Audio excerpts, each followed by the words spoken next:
Hi hello నేను Sravanthi academic growth coach. చాలా మంది పేరెంట్స్ పిల్లలు స్టడీస్ పై ఫోకస్ పెట్టట్లేదు అని చెప్పేసి చాలా వరీ అవుతూ ఉంటారు.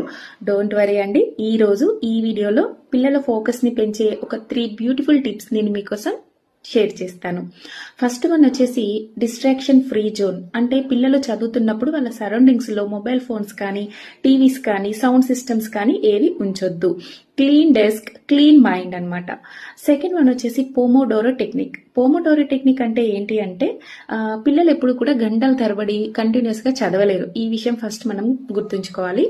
25 మినిట్స్ కంటిన్యూగా చదవమని చెప్పాలి. తర్వాత నెక్స్ట్ 5 మినిట్స్ బ్రేక్. ఈ విధంగా బ్రేక్ ఇవ్వడం వల్ల మన బ్రెయిన్ అనేది రీఛార్జ్ అవుతుంది. అదేవిధంగా నెక్స్ట్ 25 మినిట్స్ చదవడానికి రీఫ్రెష్ కూడా అవుతుంది. థర్డ్ వన్ వచ్చేసి to do list preparation. To do list preparation లో ఏం చేస్తామంటే పిల్లలు ఆ రోజు ఏమేమి టాపిక్స్ కంప్లీట్ చేయాలనుకుంటారో అవి లిస్ట్ అవుట్ చేస్తారు. కంప్లీట్ చేసిన సబ్జెక్ట్ దగ్గర టిక్ మార్క్ పెడతారు. ఇలా టిక్ చేయడం వల్ల వాళ్ళకు ఒక సాటిస్ఫాక్షన్ వస్తుంది. నెక్స్ట్ సబ్జెక్ట్ ఇంకా చదివి మళ్ళీ టిక్ చేయాలి అని ఒక ఇంట్రెస్ట్ అనేది బిల్డ్ అవుతుంది. ఈ టిప్స్ మీకు హెల్ప్ అవుతాయని నేను అనుకుంటున్నాను. Thank you so much.